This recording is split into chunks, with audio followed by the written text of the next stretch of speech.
Turning our attention now to the ASX, here's Matt Birney and Bulls and Bears with the latest public company views and interviews. Welcome to Bulls and Bears, brought to you today by mineral explorer Javelin Minerals, ASX code JAV. I'm Matt Birney and I'm joined now by the Executive Director of Javelin Minerals, Matthew Blake. Hi, Matt. Hi, Matt. Okay, so Javelin Minerals is an exploration company with several projects throughout Australia. However, the company recently struck a deal to buy a private player that has its foot on 60% of two projects in Uganda that look to be prospective for lithium. Whilst Uganda has a solid history with tin and tantalum mining, lithium, that is often found in the same geological setting, is only just starting to hit its straps in the exploration space in Uganda now. Okay, Matt, you're in the process of picking up two projects in Uganda, the Nutumgamo project and the Mitiyana project. Let's start with Nutumgamo. Where is it and why do you think there might be lithium there? 300 kilometres southwest of the capital Kampala and 20 kilometres out from the town of Ntungamo. We have the Jackson mine, which is excised from our project, sort of postage stamp on the map.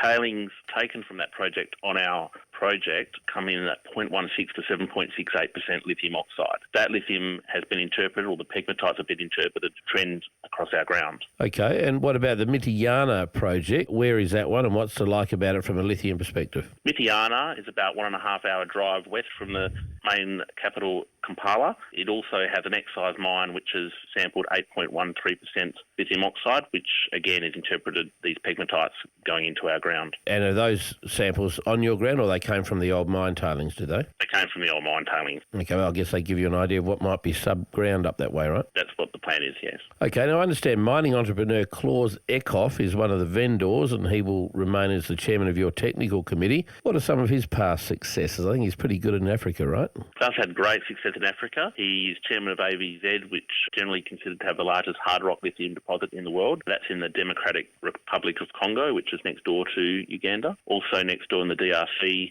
Moto Gold Mines, 20 million ounce gold discovery taken over by Randgold. And he's currently the chairman of Elkman Resources, which has the highest grade tin mine in the world at 4.5%. And that's also next door in the Democratic Republic of Congo. How will you fund exploration? We've just done a placement, firm commitments for $2 million.